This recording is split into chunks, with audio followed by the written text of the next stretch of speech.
South Africa's narrow tax base has come into sharp focus as the government prepares to deliver the delayed 2025 budget speech. The tabling of the budget was postponed last month over contention raised against a proposed 2% increase in value-added tax. Analysts say the country's narrowing tax base leads to difficult discussions and decisions such as a VAT hike. Research and Impact Manager at 22, Sloane Boitshoko Shoke, speaks to us about this. Thank you so much for your time, Boitshoko. Of course, the biggest talking point on the 2025 budget has been that proposed VAT hike to 17%, and now that it has been shot down, there's talk of a lower increase. That would still have an impact on ordinary consumers as well as the SME sector. Talk us through the views around those two elements.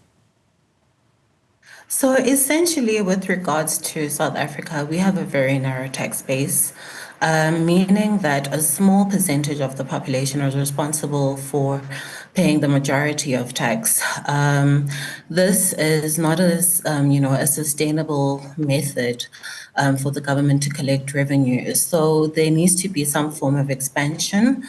SMEs are a viable solution for that, especially since jobs are created through SMEs, meaning that there will be then income tax from SMEs and then company tax from the SMEs themselves. So income tax from the employees and then company tax from the SMEs themselves. So essentially, that's the solution we're proposing in our article, is that there are solutions to basically getting other streams of revenue, and SMEs are untapped potential, which the government can look into. And speaking of that as an avenue, particularly the latter, the tapping in by government into the SME sector for that expansion in collecting tax revenue, are there estimations at this stage, given the number of participants in the small medium enterprise network in South Africa, that would yield the result that government is looking for? So essentially, with regards to the size and scope of the informal sector, so I'm just going to move on to the informal sector. It's not, there isn't really a solid number because the sector itself is very precarious. Not a lot of SMEs are registered, informal SMEs.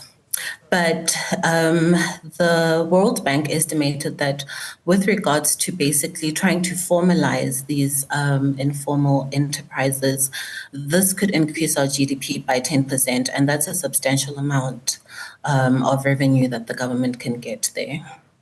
And that's a very important point that you pick up on, the unregistered side of the small, medium enterprise industry in South Africa.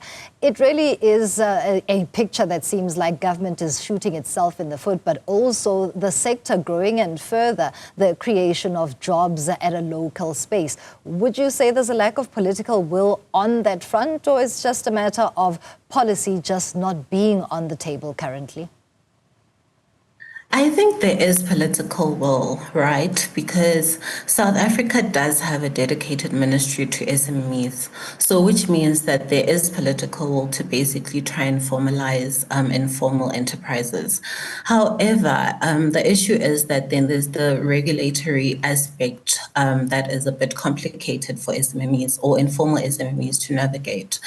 You have a lot of regulatory, a lot of red tape, and then compliance becomes an issue. So I think that's where the issue is. It's perhaps maybe a policy rather than will. And also then a lack of collaboration between stakeholders. So there needs to be collaboration between the private sector, the public sector, as well as government, because there needs to be a lot of, perhaps I would say leniency, but not really leniency, but make it easier for SMEs to comply so that they could get funding, so that they then could pay tax, So just make it easier for compliance so that at least we could then collect revenue. It's not an easy thing to do, but it is possible.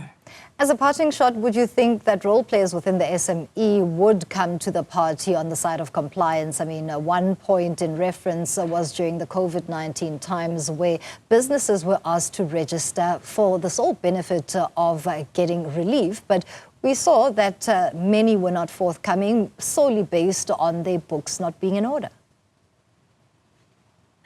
I think a lot were forthcoming because, I also focus on this within my PhD research, where I look at basically informal businesses that want to comply. So they are forthcoming. I think maybe perhaps there is a breakdown in communication. It's not really clear which processes informal businesses need to follow to get their businesses formalized.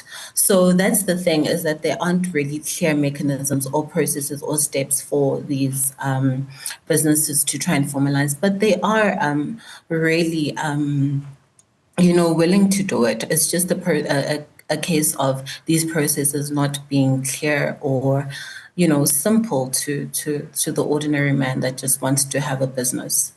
Thank you so much for your input. Boitshoko Shoke is with the 22 on Sloane as we go through expectations on the eve of the delayed 2025 budget.